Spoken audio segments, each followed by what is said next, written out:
They found that the students who are using a tutor with one-on-one mastery-based progression performed 2 sigma better than the traditional classroom. Your income is going to be lower if you're in Lagos versus if you're in San Francisco. With AI doing the first level of support, we're at a point now where we can scale to basically any country, any economy, any place immediately. If I hadn't had a person that I barely knew co-sign my student loan, I would never have been able to go. Why is everybody just like, okay, missing this goal and it's not a big deal? Oh, because they don't actually care. Our goals are directly related to survival. When you're doing budget setting and when you're doing goal setting, having that be one and the same.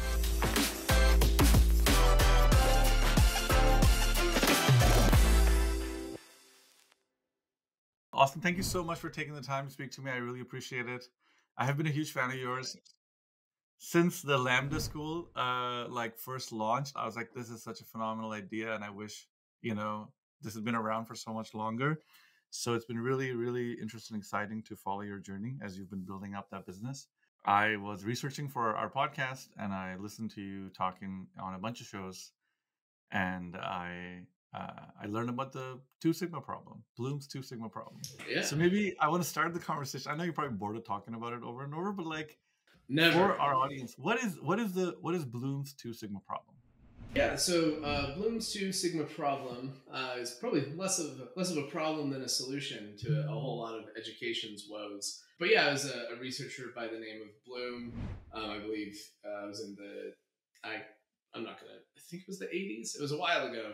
So he ran an experiment where they basically, I think of it as like the ultimate, education experiment, where they put people in a bunch of different education modalities. Basically, how will these people learn?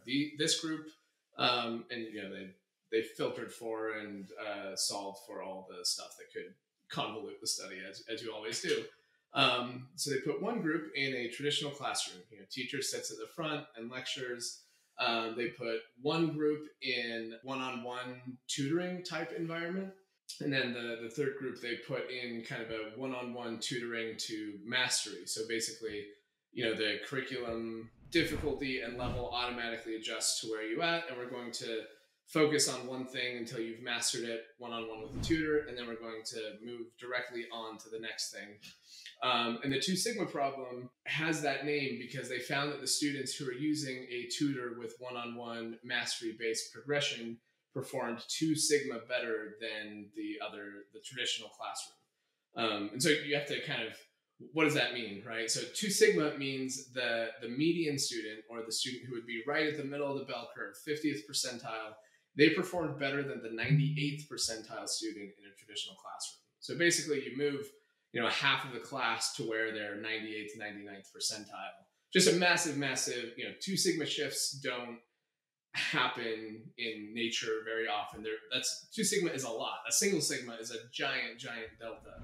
So, Bloom basically showed us that if you have a student working one-on-one with a tutor using mastery-based progression, they perform so dramatically better than the average that, classroom environment, you can't even fathom the delta. And then we proceeded to do basically nothing with that in education over the past 40 years, because doing something about that is super expensive. It's like, turns out that people learn better if they're one-on-one with a tutor with custom curriculum. Like, okay, that doesn't help anything in the traditional public education or higher education system. But we think it's really important. So effectively what you're saying is that in the 80s there was a study that showed that using a tutor could make everyone into an outlier. I know it sounds outrageous to say that, but that's what I'm hearing, right? So I mean, to contextualize it, right? If you think about the SAT score, which is a normalized assessment. Yeah. 98th percentile on the SAT is like 1450, 1500. So you could have the average student performing at 1500 level SAT score if you use this style. And that's like the middle of the road. That's someone who's, they're not getting a great score on it. They're getting an okay score. Yeah. That's amazing. It's a massive difference. Yeah. That's amazing. And I mean, if you, at least from what I know of history, right? Like all the education was like tutoring until we got to like industrialized education or whatever Yeah, it's I called mean, now. if you go back to the further back you get, education was a fairly aristocratic, Mm. we'll bring in all of the experts and have them tutor the prince kind of thing. And then it slowly expanded out. I mean, when you get to the Greeks, you have the Greeks and Romans had different schools, but it was still largely, what, for lack of a better way to describe it, master takes on someone to tutor and they guide them in all of their ways. That's how you get all the Greek different schools of thought. They were literally, schools which were largely one-on-one. Sometimes they would have small groups. And then, as the Industrial Revolution happened, we learned that you can automate things and batch process, and it happened a bit before that, but the Industrial Revolution was one of the big spurs for it. You needed parents in the factory from 8 a.m. to 5 p.m., so you had to build an education system that aligned with that for younger kids. And B, you can, if you think about what is the cost per student in just a straight ratio basis of how many students per teacher, that's been the core thing that has driven education costs for a long time. So the more students in the exact same class doing the exact same thing, learning the exact same way, theoretically, the cheaper it is to educate people. Although now, kind of been divorced from that. Now it can be extremely expensive to teach people, even in that setting. But yeah, it's been very suboptimal for a very long time, at least for the average person. There's still, I know billionaires who just get a bunch of private tutors for their kid all day, and their kids are going to be graduating high school at age 12 equivalent. You can do so much better than the traditional system. What's really changing now is between, obviously software and then even more so AI, you can, you can deploy and scale tutors one-on-one for very little cost, and that changes everything. So let me ask you the question that's on my mind, which is that in the 80s when the study was done, we had a 2 sigma delta. If the same study was done today, or let's say in a year from now, where like the AI tutors have really, matured, I feel like matured is a wrong word, but like they've really come out of the infancy stage. What would be your best guess as to what the impact would be? My assumption, I have no data to back this Yeah. up, is that you could, I think you could actually get a third sigma out of it. Like, Oh, wow. the delta between, a human tutor who sits there and talks with you versus, I mean, the AI that we've built at BloomTech, it understands how you like to learn. It understands what you do and don't know, frankly, better than a human could. And the really wild thing that, where the two sigma problem experiment starts to fall down is, matching up a student with a tutor is difficult and expensive, and a tutor is still a human. Whereas AI can be, infinitely compassionate, infinitely patient. So I think you see, and infinitely more adaptive in the sense that it can have so many more data points to iterate off of and do so much faster than a human. I mean, we're only at the very, very infancy of what that is. I think, there are very few software-based applications that are actually producing two sigma outcomes. That they're here, but they're young and they're definitely not widespread yet.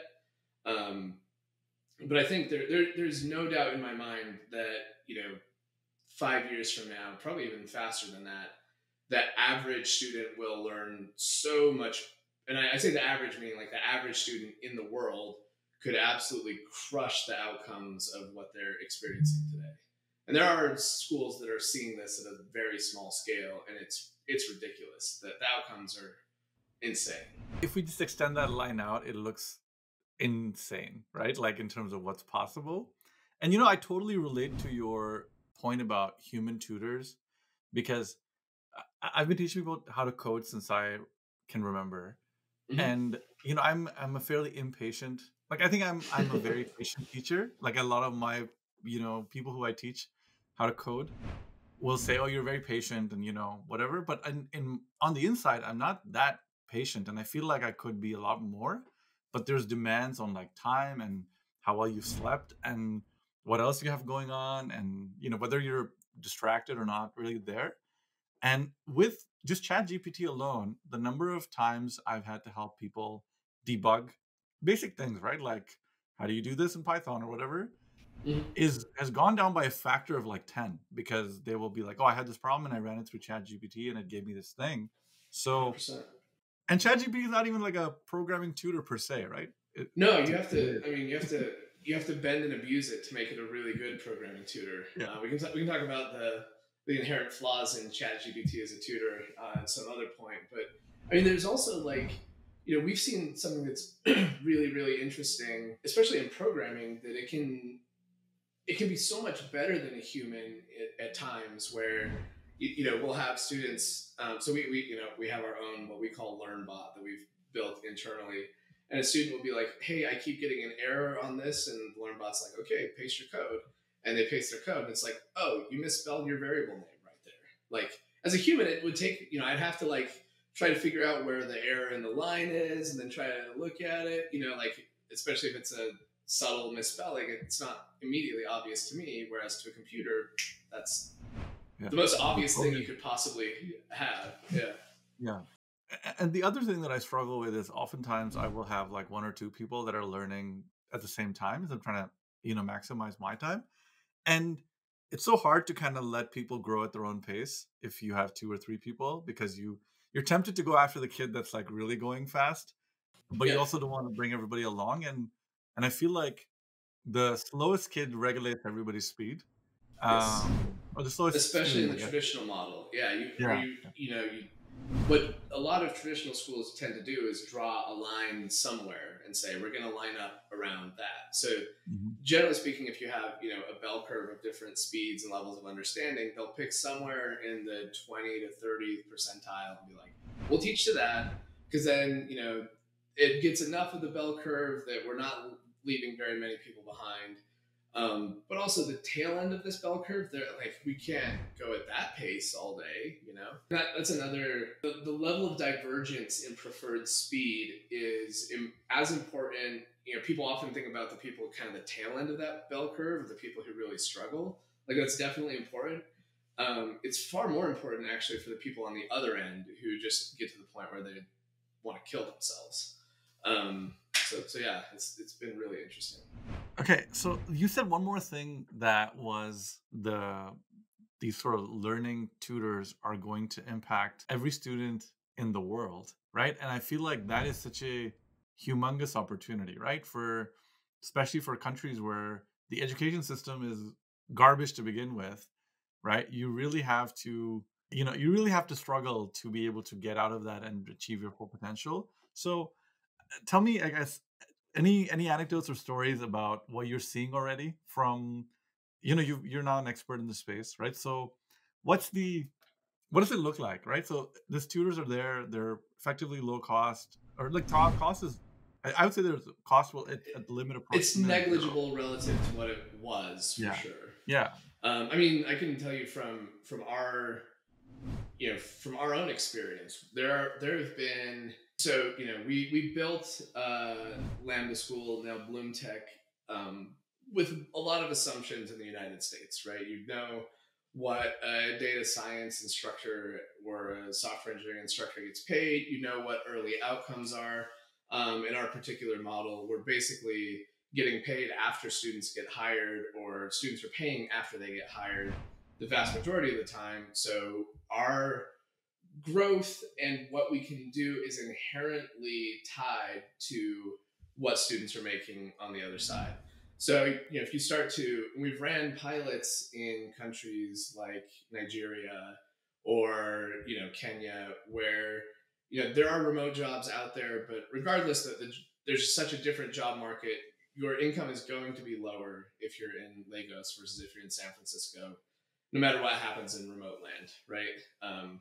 And trying to figure out how to fit our cost structure into a mold where the assumption of income on the other side is so much lower. I mean, I think we do a far better job than most, in the sense that we're not charging up front. The vast majority of the education system just collects cash up front, and that eliminates 90% of the market in the first place. But okay, so now we charge after you're hired. That theoretically opens it up to anybody. But for us to make it work, we have to make enough on the other side and fast enough that we can justify the cost. Without AI, it was very difficult to do that. Especially, you'd have to build different centers. You'd offshore all the labor to cheaper places, and then you could have a lower cost model. But we still had overhead that was in the U.S. and expensive and all that stuff. But now with what we found is that with AI doing kind of the first level of support, it doesn't handle all of it yet. Of course, you still have instructors and stuff, but we're at a point now where we can scale to basically any country, any economy, any place immediately.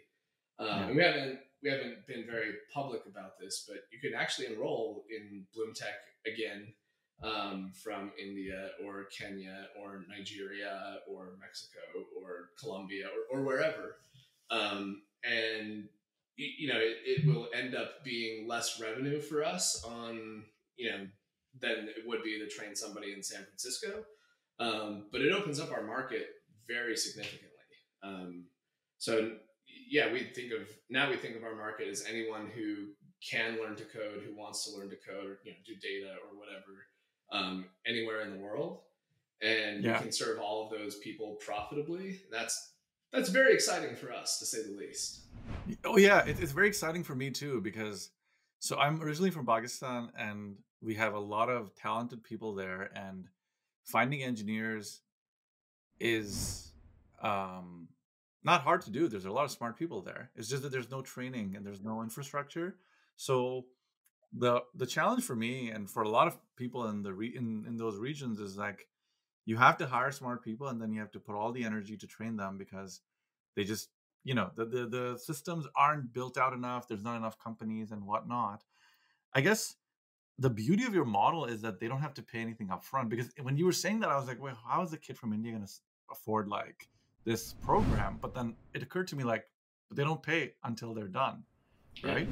So if you're let's take the example of somebody in Pakistan, right? Like, we can't with, generally speaking, this isn't obviously true 100% of the time, but if you take the disposable income of somebody who's living in Pakistan working the median job, it's not enough to pay for our U.S. instructors and all of that stuff. So obviously, making it pay after you're hired is meaningful, but for us, like, our target audience is actually like, we can serve people who don't have money, and it doesn't matter, because if you take the average person, and the really interesting thing about a lot of the Middle East, Southeast Asia, even a bunch of African countries, there are people who have a very strong engineering, math, general background, but as you said, you can't bring them into a company and have them build an app. Like, so if you're not providing business value, it doesn't matter.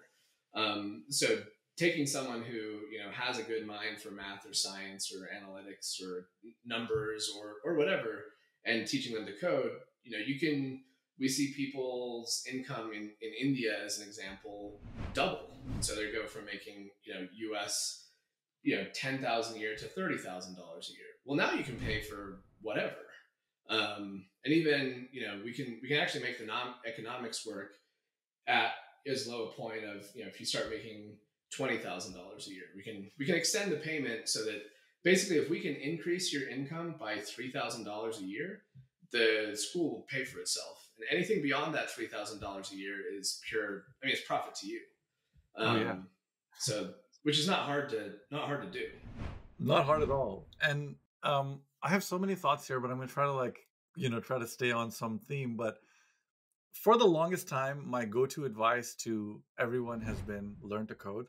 It will change your life. It has changed my life, and I have not seen a single person who has learned to code and they are actually good at it struggle, right? So the obvious question that gets asked is like, with all these advancements in AI, do we still need to learn to code?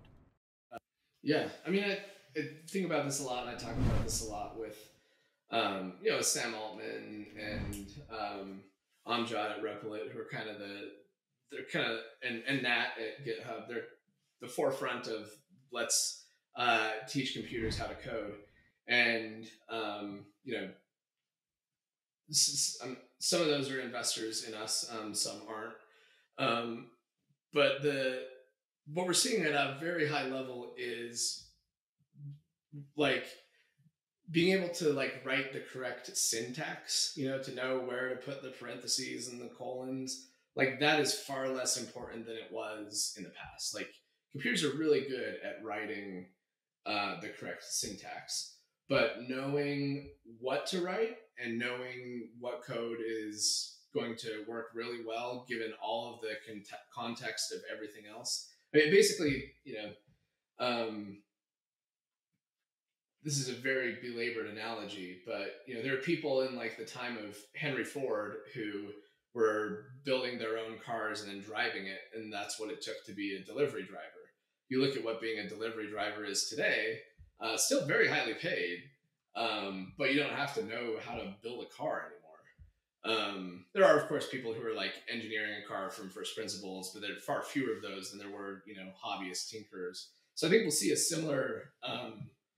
But then the other really interesting thing about, again, totally abusing the delivery driver example, delivery drivers can now go 100 times as far as they could in Henry Ford days because they are riding the rails of superior technology. We're going to see the same thing. So we're seeing individuals who can outbuild teams of 5 or 10 people because they're actively using AI the right way. And so the funny thing is when you tell that to people, people are like, oh, wow, that's going to be a terrible profession to go into. I'm like, are you kidding me? If you can build as much as 5 or 10 software engineers and provide as much value as that's so that's insanely valuable. Yeah. Wow, we're not going to run out of stuff to build. So, yeah.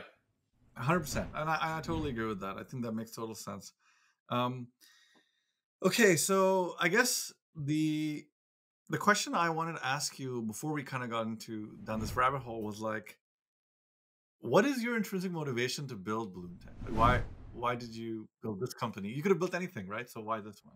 So there are a couple of answers to that. One is, if you know my story, I was in college. I was super bored. I knew I wanted to be into tech, but I wasn't sure how. So I just drove out to Silicon Valley. I lived in my car. I taught myself how, enough of how to code to start getting jobs. And like, it was completely, I mean, the world of in tech versus out of tech is so night and day to where like, yeah, it's I would go back home to small town Utah, which is where I was before I moved to San Francisco, and there the median income is, I think right now it's like 30K. So before a little inflation, it's probably like 25K. And I went with like no experience straight to a 6-figure job. And so you're talking to people and they can't even fathom making 6 figures. They're like, oh, you must have some crazy education. No, I'm a college dropout. I don't have any of that. And so it pretty quickly became like, okay, well, like, can you show me how to do that? And like, yeah. But I kept for a long time. I kept waiting for somebody else to build it, frankly, because I was like, obviously, there's this thing that needs to exist, and there's this. I didn't have the full picture put together yet, but I was like, it has to be some combination of the finance side and the technology side and like the job training side that all come together into something really magical. But I'm not an educator, and someone who's like deep in the weeds of education should go build that. And I kept kind of waiting and waiting and waiting. And then, code boot camps existed, but I was like, that's not it. And I kept waiting, and then eventually I started I was like, okay, I'll do it as a side project because this is driving me nuts. And just started working with one of my friends. And originally the goal was like, hey, look, let's put a really good school online that's going to be much more in depth than a code boot camp, because I felt and still feel like most code boot camps, it's like, build your first JavaScript application. Okay, go get a job. And then you show up and they're like, you can't do 90% of the stuff that we need you to do. So that did make sense to me. And the two at the time crazy ideas were, let's put this online so that people don't have to move to, coming from small town Utah. If you tell somebody, yeah, you can go to Salt Lake, they're like, yeah, or I could, go to Antarctica. It's the same thing. I'm not gonna on my $25,000 a year salary with kids at home, I'm not gonna move somewhere for 3 months and pay 15 grand out of pocket and hope it works out. That makes no sense. So we started out by saying, hey, let's just put a really good school online, and then we can figure out how to help people pay for it later. And then when it really took off is when we said, pay after you're hired, or we'll guarantee that you don't have to pay anything if it doesn't work out. Then entire worlds of people were like, oh, I'm not gonna risk 50% of my annual income on this education, that if I, even if it has a 95% success rate, if it doesn't work out, it's my financial future is ruined forever. So yeah, those are the things that really being online and free up front makes it a 10 times harder business to run, but the market size is 1,000 times bigger. So it's just been a battle of making sure that everything nets out in the end. So this is so amazing. Like, and I totally I think everyone you look at, like, if I hadn't had a person that I barely knew co-sign my student loan, I would never have been able to go, because it's just so expensive. And how do you pay all that stuff up front? But I guess on the, pay when you're done and get a job, it's a great idea, right? But sounds like a lot of credit risk, right? What do you do when people don't pay? How do you make sure they pay? How many people end up, what does that look like? I mean, that's the crux of the business, right? It's easy to give stuff away. That's not the hard part. So yeah, then you have to build really efficient admissions mechanisms that will identify as early as you can who will be successful and who won't. And I always have to be careful to say, because we do reject a lot of people, right? Us rejecting you does not mean you're not capable of learning to code. It just means you're not the right fit for us at that right time, right? So we reject a ton of people that I'm sure can have great careers in software. And then you have to build a really good school on top of that. You have to build a really good and efficient and scalable placement mechanism to help people. Yeah. We build the initial parts of the job search into the school itself, but then making sure that everybody is getting the best job that they can is a whole other. Most schools don't even. If you went to the average university and said, "What is your career placement?" They're like, "Oh, here's a binder of jobs that you can look for." Or maybe there's we'll look through your resume type of thing, but even that is pretty rare. And then all the finance side underneath it, because it costs a lot up front to build all the systems and to train everybody. And the revenue comes in, and the revenue is awesome, but it comes in slowly and over long periods of time. And we tend to use bespoke financial instruments that you can't just take to a bank and get paid up front for.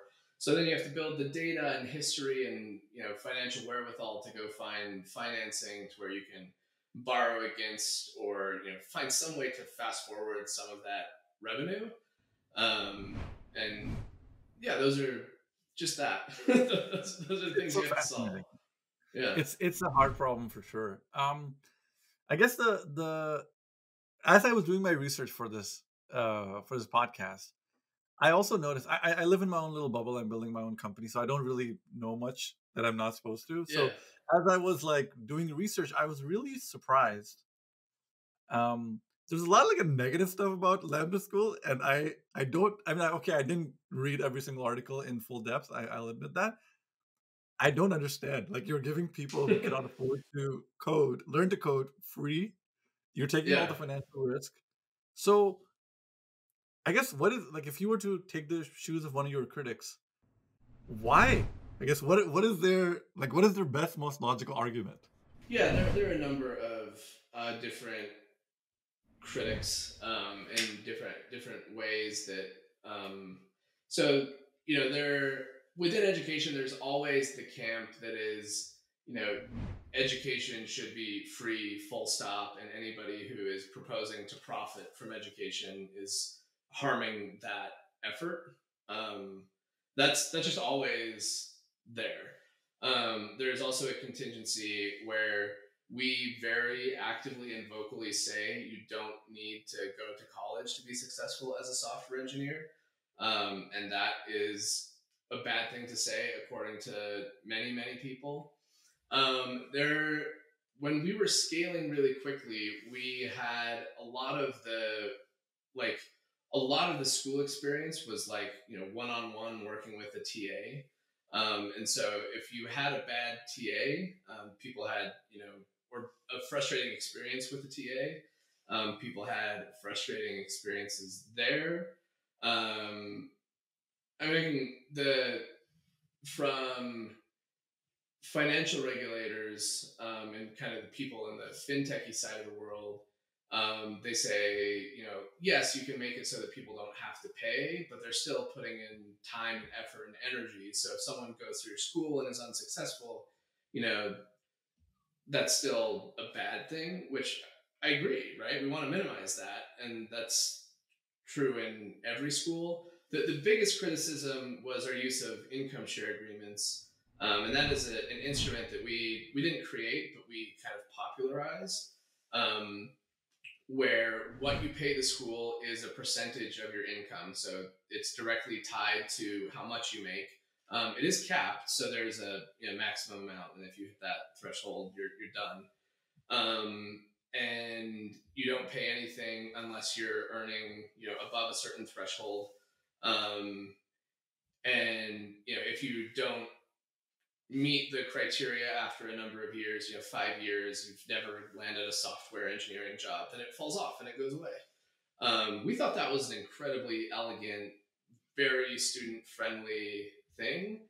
And one of my big mistakes in retrospect is I got invited to the White House to talk to the, you know, the White House Education Committee about, like, hey, how is this working? Because student loans are, you know, completely crushing people, and how, like, yeah, how, you know, is there a way to popularize this? Like, this feels like a way better system. And so I went in and talked to the White House, and I was like, look, schools make way less revenue from this than they would from just charging everybody tuition, especially if it's a university who's just going to get full money from either the government or a student loan and not have to care on the other side.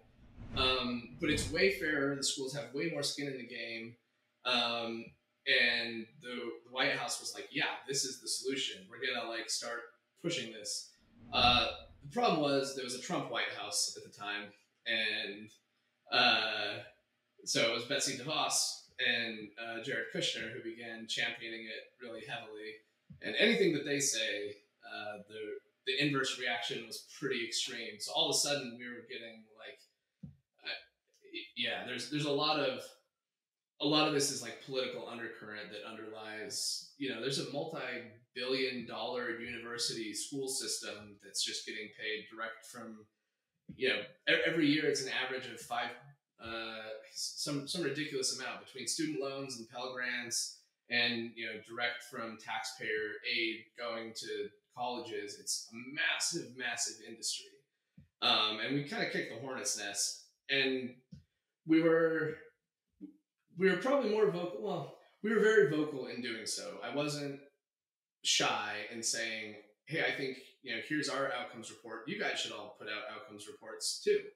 And if you're going to criticize us, then show us how you're doing better. If you think that the very popular term was income share agreements or indentured servitude, which still doesn't make any sense to me whatsoever, especially when they're, you know, I can see if you're saying, yeah, you owe us 10% of your income for life, that's indentured servitude. But if you're saying, hey, you owe us, you know, 17% of your income for 2 years, capped at $30,000, so consider the maximum cost of this education $30,000, that's not indentured servitude to me. And if that is, then I don't know why student loans wouldn't be, but whatever. Yeah, there's a lot of criticism, and I think a lot of it comes down to we were very loud, very brash. We grew very quickly, and we weren't as shy as they would have liked us to have been. That makes a lot of sense. Um, I think in '09 I went to a professor and I pitched them a similar idea to Lambda School, and they said, "Don't ever tell that to anybody because it's indentured servitude."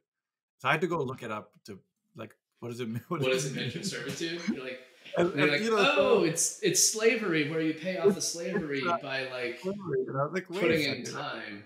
Like, but that's very different than like you can work wherever you want and do whatever you want, and you owe us money. Like it was really the percentage thing that held people up. So now instead of doing a percentage internationally, we say, hey, it's going to be $250 a month, regardless. And if you make more, you still pay us $250 a month. In my mind, that's actually less aligned than like if you make more, you pay more.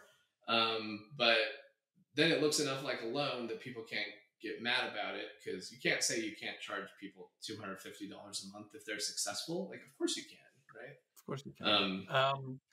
But yeah, Okay, so I guess um, you've built a phenomenal team around yourself, and the one thing I get asked all the time is, how do you transfer some of this founder energy and like clarity of thought? Like, like you're going after hard problems. How do you figure out, first of all, how do you figure out who to bring onto the team?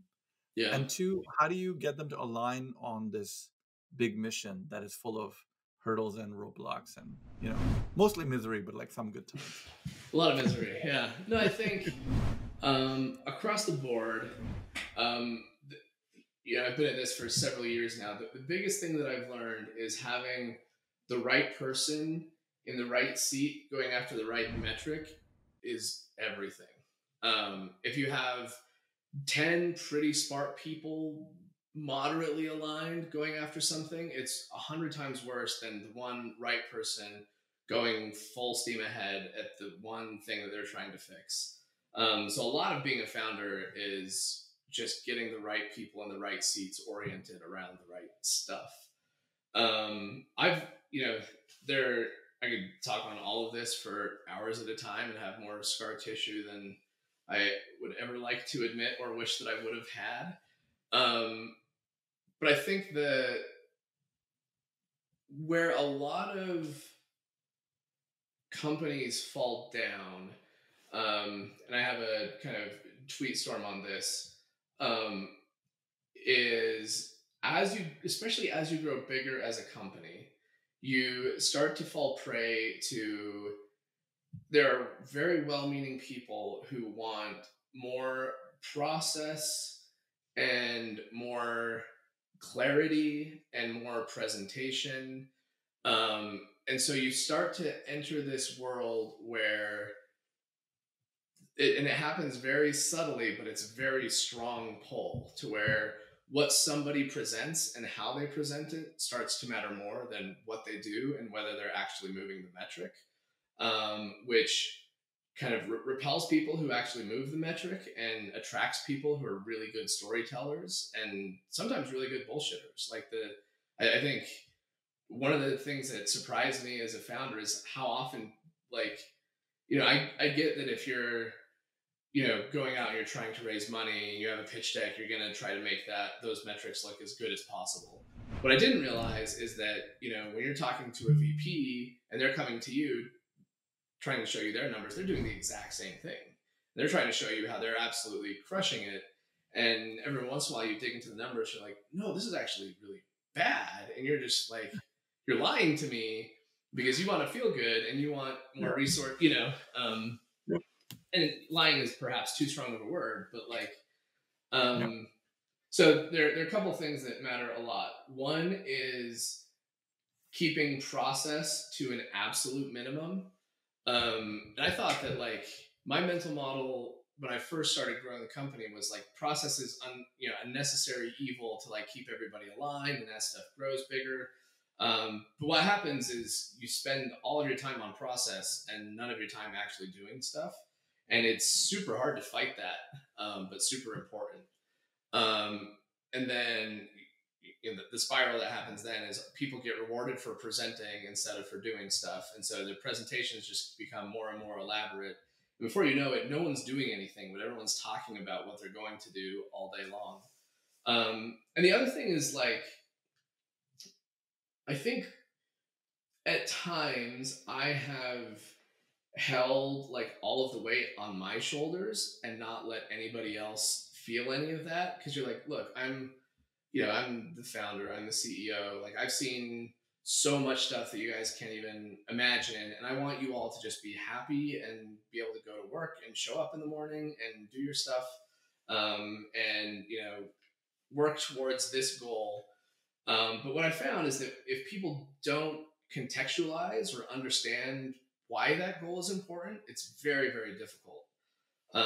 So there have been times when I've been like, I wouldn't have done this years ago, but in the more recent past, it'd be like, hey, look, we have to hit this metric, or I don't know if we'll be able to fundraise, and we go out of business and everybody fucking loses their jobs. That works. That's a very blunt instrument, but helping people, I think sometimes you can shield people from the stress a little bit too much, and try to present like you want people to not have to worry about stuff that's outside of their control. But when something is within your control, I want you to worry about it, actually. And that took a long time for me to discover. Like, why is everybody just like okay missing this goal and it's not a big deal? And then one day it dawned on me like, oh, because they don't actually care. They think this is just like a vanity, hey, we'll be able to feel really good about, like, no, they don't understand that our goals are directly related to survival, and at a later stage they're like related to like you can help more people or your mission. It's probably harder to do that in a company that's if you're at Google and you're like, well, we could spit off an extra $1 million for the shareholders. But at most startups, it's like everything is do or die, and people go long enough in between fundraising cycles that you can forget that. So I found that helping people remember that is really effective. Yeah. It's effective and empowering. I think the number one thing that I've seen come across is like when people have the full context of what's at play, they may freak out initially, but then they'll be like, okay, well, now it's time for me to strap in and let's go get this, problem solved. Yeah, there are people who are like, whoa, this is way too risky for me, I'm out, right? But what you find is like, if you have to like, if that's the case with everybody, then it's not the right fit, No, it's not so the yeah. right fit. So I guess aligning people is tough. You do it by removing as much process as you can. I think your insight around everybody's good at presenting stuff, it actually dawned on me also like early in my career where I was like, a lot of CEOs have no idea what's going on in their company. They're just getting Totally. pretty slides and Totally. elaborate sort of processes. Well, and I guess related to that, like you have to be like your source of information can't be the slides that people show you in a like you have to dig into the data yourself.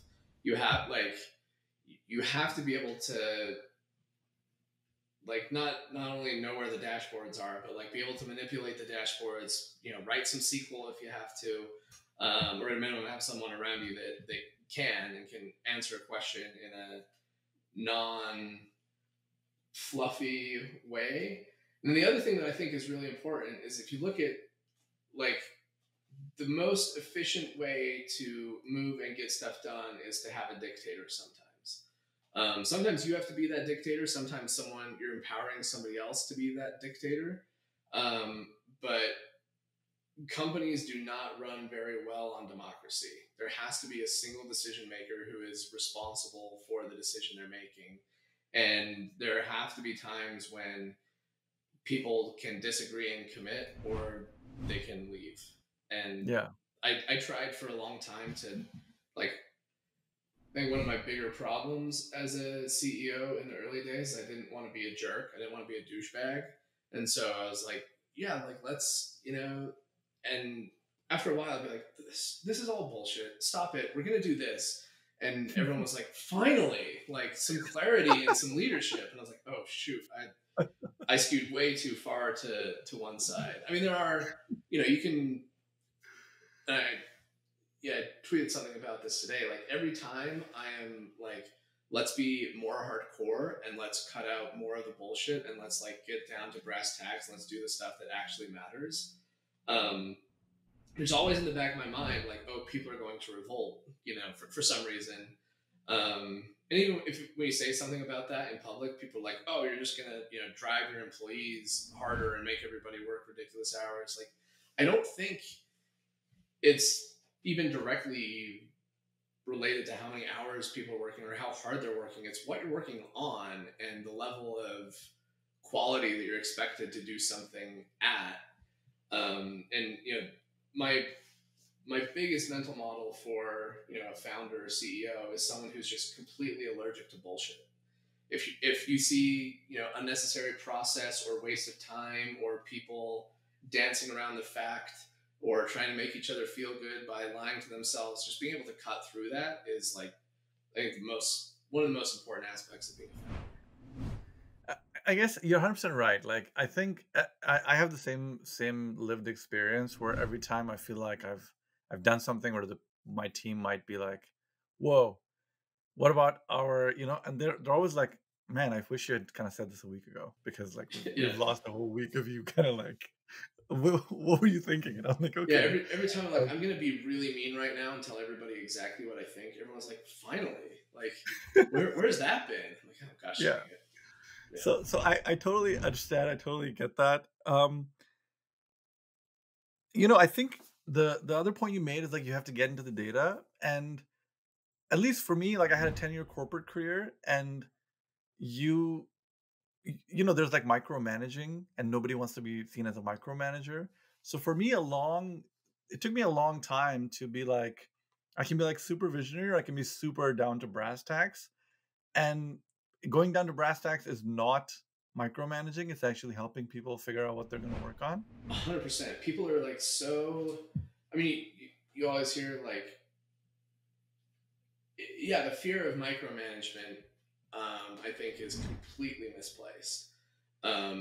If you, my experience has been, and obviously I'm biased and maybe people are lying to me, but I don't think so. I think I'd be able to sniff it out pretty well. Like, if I'm like, okay, this is the thing that we need to do, and I am going to be shoulder to shoulder digging through with you, helping you trying to do it. I'm not trying to like, I'm not going to tell you how to like spend your time or like, like I'm going to work with you to figure out what's broken, fix it. I'm right along there with you. I can, and then the nice thing about being a CEO is you're like I can authorize any resource, I can cancel any other project, and just the like people's ability to work with no excuses, where you don't have to be like, oh, well, I would do this, but I have to wait for that other team to do that, and then Joe over there doesn't want to do X because of Y. I can cut through all of that. So yeah, I think I've never seen anybody that hates. They may hate the decision that a CEO makes, or the like. They may disagree on like what should be done, but no one's like, "Oh, CEO, like get out of the weeds. You need to be up there and just like let." No, everyone loves it when you're detail Mhm. oriented and you understand what's going on. So Totally. took me a I long guess, time to learn that too. yeah, Yeah, it is counterintuitive. I think yeah. that's I think that is definitely counterintuitive.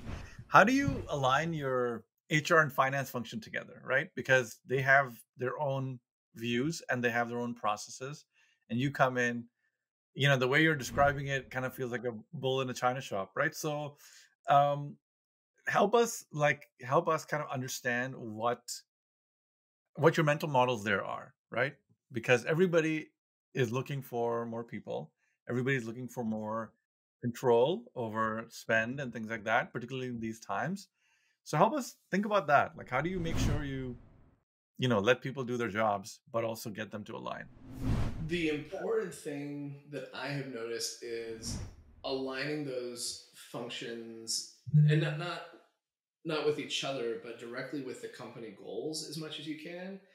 And the way I learned this was by watching people at Amazon, and they do. Yeah, so the two important processes or systems I think are kind of goal setting and resource allocation.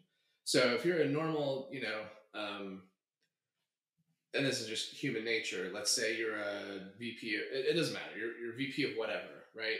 Your goal is to have the easiest goal possible and to have as much influence, as many people, and as many resources as you possibly can to achieve that goal. And there are, especially in big companies, but in all companies, there are teams that have infinite amounts of resources and they don't have to move the needle whatsoever for everybody to be happy. That's the ideal scenario if you're focused on your personal uh, ease of living and your career advancement. And then you can go to the next company and be like, look, I crushed it. They loved me. Fives on every performance review. Um, so the important thing is aligning those together. So starting with the company target, whether it's revenue or growth or whatever else, and then kind of breaking down from there. And there's a book that I was recommended to me by Ryan Peterson from Flexport, called Double Your Profits, and it's written by, like, clearly it's a guy who's like PE style, like, I make sure there's no waste whatsoever. But one of the mental models that I got from that was there's kind of two costs. There's strategic and then there's non-strategic. Strategic mean, and he defines it as, strategic means you can make more profit. So, it all ties back to profit. If you're growing, that means you can be more profitable. If you're making your customers more happy, that means you're reducing churn. That means you can be more profitable. Those are the strategic costs. And then there are non-strategic costs, which are just, you have to have insurance. You have to, there's stuff that you have to do. And so first and foremost, minimizing non-strategic costs in every way possible. There are infinite amounts of ways that you can justify doing infinite amounts of things that don't really matter for your customer. And I think using a profit as a measure is not a bad way to think about that. But then, going back to when you're doing kind of budget setting and when you're doing goal setting, having that be one and the same. So the message that you send to your company is basically, if you want to hit this very ambitious goal, then you get more resources. If you want to sandbag and do something down here, then I'm not going to give you really any resources. You can do it by yourself. And so with that level of, and every company will have like a different, translation or ratio for what those things are. But and setting a culture that you're really looking for, moving the metric as high as you can, consuming the minimum amount of resources. That's what you actually want. That's what's going to impress me. That's what's going to get you promoted, not having a big team. That is, the inverse of that. And so working backwards from, and Amazon does it very specifically to where we set annual goals and 6-month goals and quarterly goals. For us, it's like we need weekly goals because we're a lot smaller. But okay, if that is your weekly goal, you get these resources to try to get there. But if you don't get there, you're going halfway. Like, that you're gonna have to reduce the resources you have by half. So tying those together is everything. Oh, amazing. Okay, so that's really good because every company has an objective function, and you're basically trying to figure out what that is, and then everything is kind of translating towards it. One thing that I've seen recently is that companies will have some kind of a metric that is indicative of whether the goals are being met, right? So, for example, for an airline, it could be airline seat miles, or it could be for a CPG company, it could be tonnage. So, if you think about BloomTech, like, I guess, what's the metric when you like, what's the metric that you translate everything to every time you look at this? Yeah, I mean, so there's kind of two ways to think of it. The like revenue and profit, those are all things that you know have to make happen along the way. But our ultimate mission as a school is dollars of lifetime increase income for our students.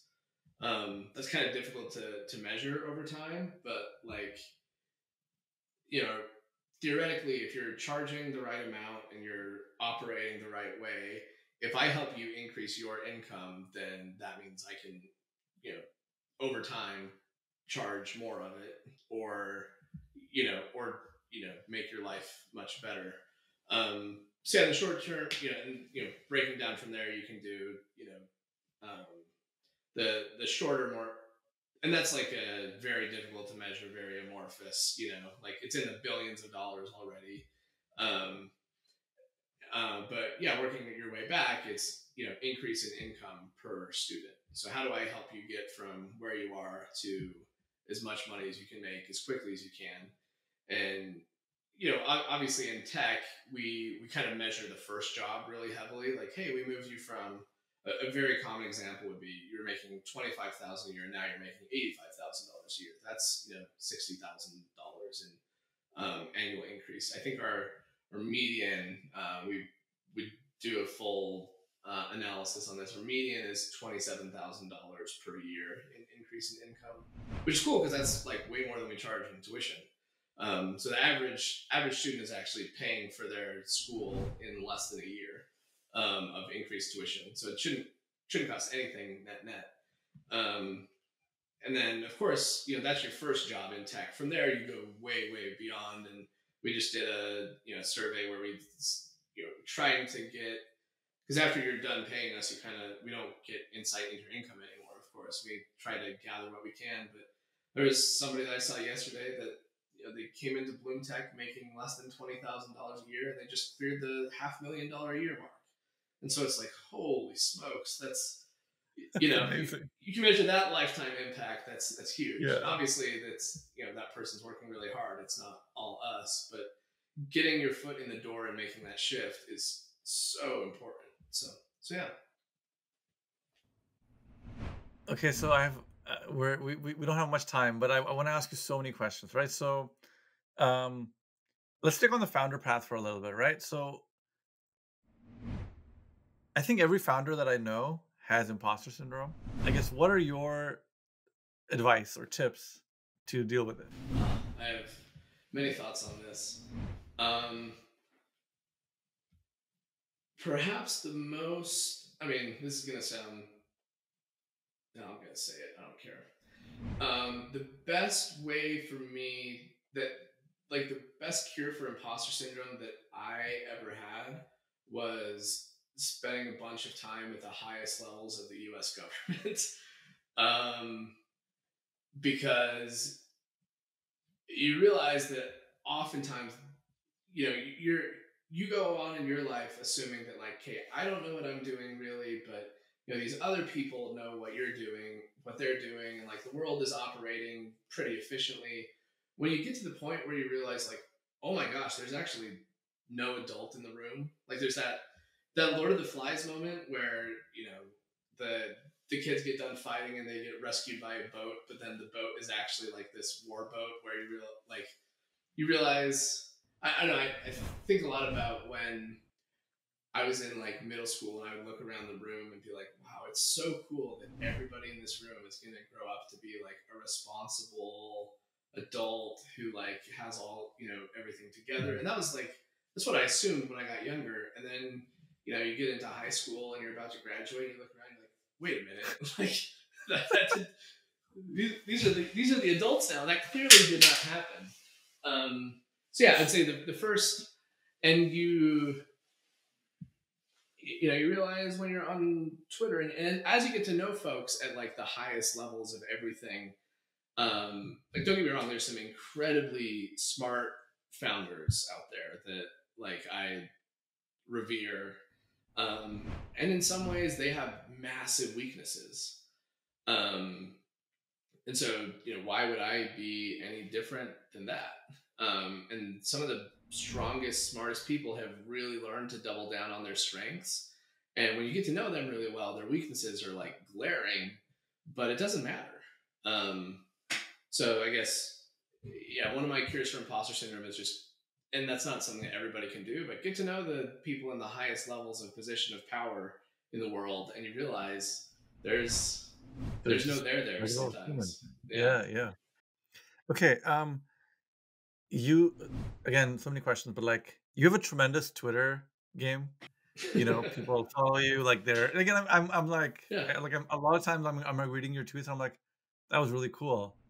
And then I'm like, I should text him or something to be like, this was amazing. But you know, then there's other Twitter feeds. We get, but like, I guess the question I have is, um, if you were to teach people with like, I don't know, 500 followers on Twitter how to get really good at it, what has worked for you?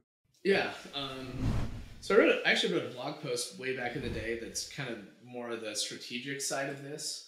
So I'll go, starting from someone who has 500 followers, because as you know, as you get bigger, like none of that stuff applies to me now. Like I can, probably in the time that we've been talking, I've gained 100 followers. It's just you reach a threshold where it just goes.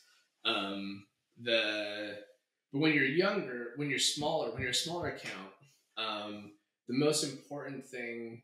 I mean, you can make your profile and make all your tweets as good as you can, and whatever else. But like, you have to actually make contact with people. So a lot of the people that I talk to that are trying to figure out how to grow a Twitter following, they have 100 Twitter followers that are their friends and family, and they never get retweeted. They're just sending out tweets into the void. Onto a server that will outlive humanity, but nobody reading it. So yeah, you have to like reply to people and like stuff, and as silly as that sounds, like that's how you kind of get started, is getting visible by not like being annoying, but like joining the conversation. Then as you get bigger, it becomes more like uh, for me, what's really like, I just tweet whatever I think and whatever I see in real time. I'm not I could never be a good TikTok creator because I don't like put enough time in to like plot something out and do a dance or whatever.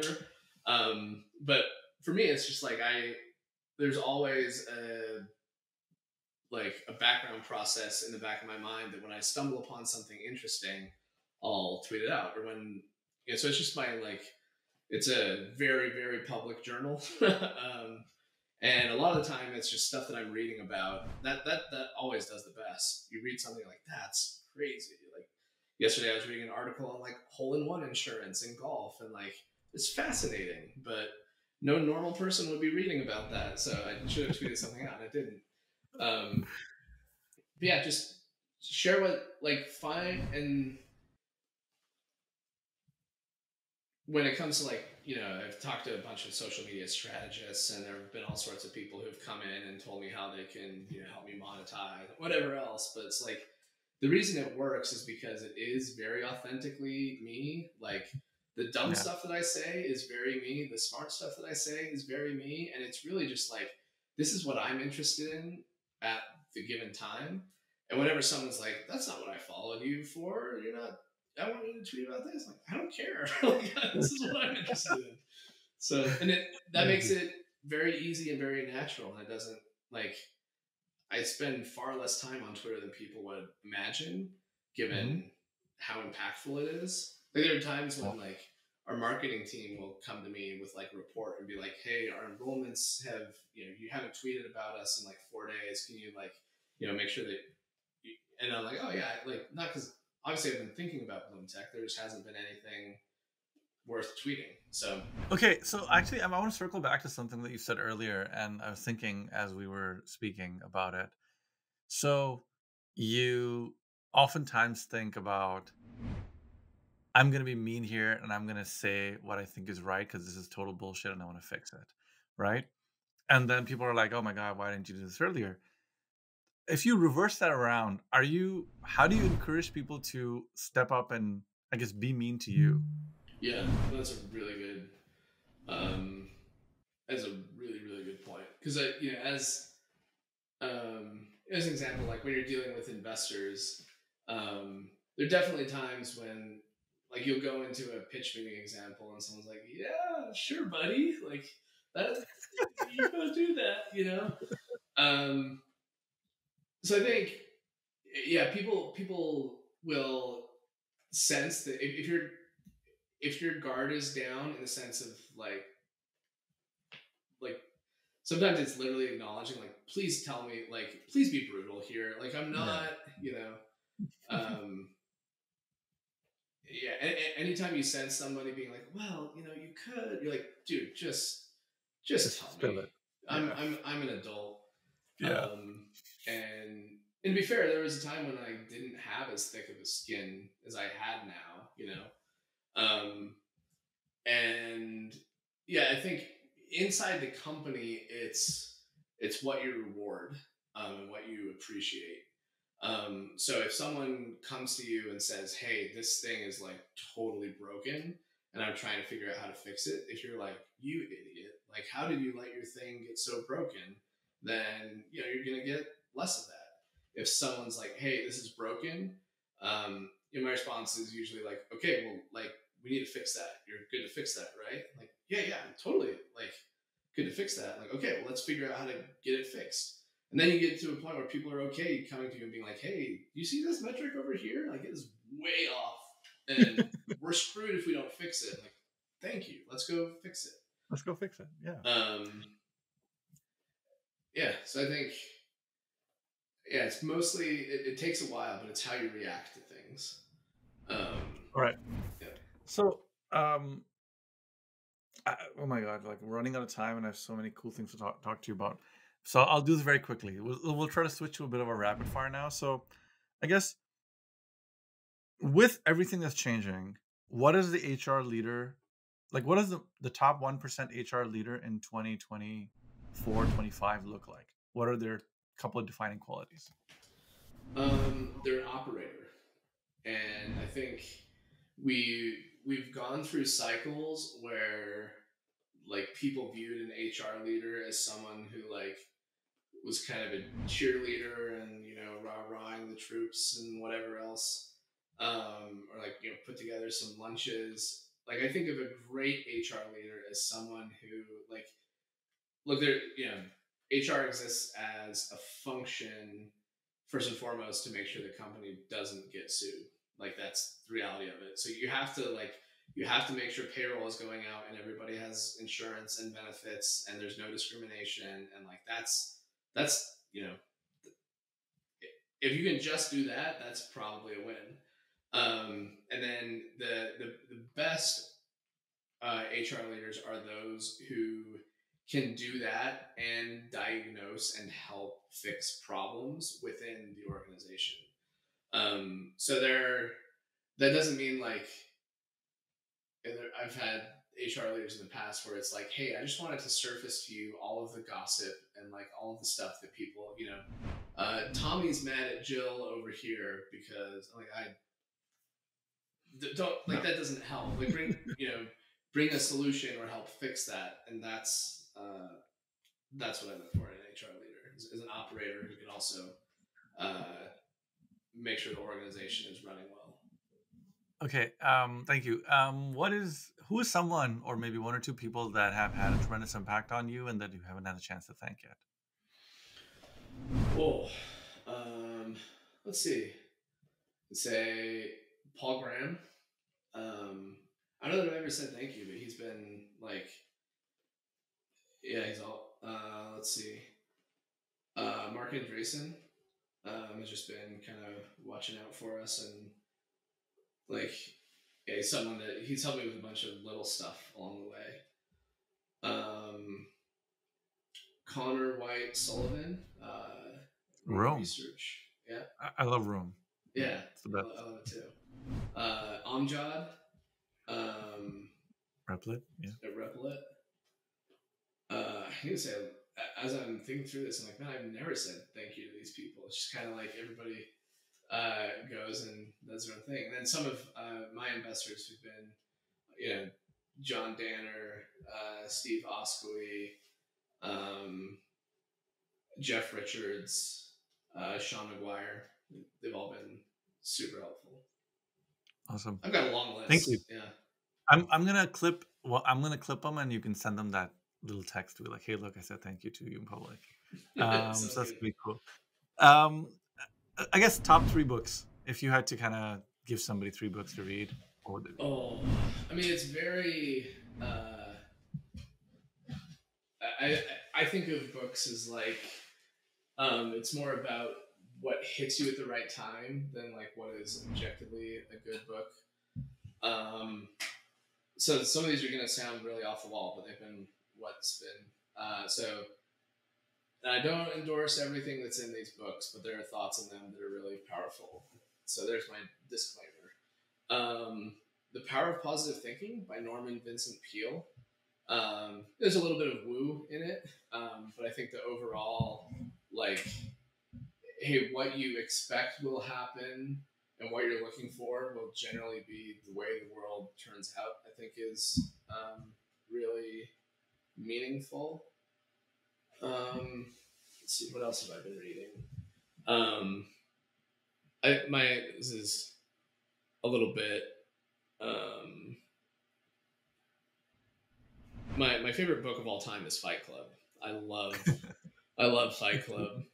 Just the way that they, and there are a couple reasons. It's not all just like, wow, Tyler Durden is so cool. I think is a bit of a psycho. But the way that the thing I like about Fight Club is it helps you like think about like what is true and what is important versus what is like manufactured modernism. Yeah, that kind of thing. And then I read a lot of biographies. So you know the Elon Musk biography. I actually prefer the one by Ashley Vance to the one by Yeah, me Isaacson. too. Did you get through the biography, I the Elon did. Musk biography? I did. Yeah, Yeah. I gave up halfway. I was like, I lost it. Ashley Vance's book I read nonstop to the end, Yeah. and this one I gave up halfway. So I don't know if what's going on there. Like, what Yeah. are Isaacson's supposed to Toward be the amazing? end when it's like, I mean, my preference with biographies is like, so if you read like a biography about the Vanderbilts or Carnegie or something, like I love the times when they're like hustling, doing oil and steel deals and trying to figure out how to make their way in the world. And then you get to the point like, and obviously this is specific to Carnegie and Vanderbilt. You're like a fifth of the way in, and they're like the richest person on the planet and super successful. And I'm like, what possibly could the rest of the 4/5 of the book be about? And of course, it's it's an analysis of are they a good person or a bad person, and here's all the ways that they gave money and spent money. Like I don't care. That's like completely uninteresting to me. But yeah, so I like the Jobs biography by Isaacson much more than the Musk biography. Yeah, I'll use those, and then Power of Positive Thinking and Fight Club. Fight Club. The first rule of Fight Club is Yeah. we do not talk about Fight Club. Okay. Yes, somehow it went viral, but Thank you so much. I really, really enjoyed this. I feel like there are so many things that we could have talked about, and this would have probably become like another hour. I appreciate you taking the time, and I may just bug you again, maybe in 6 months or so, to do part 2 because there's so many things that we barely like scratch the surface on, and I want to talk about them in more detail.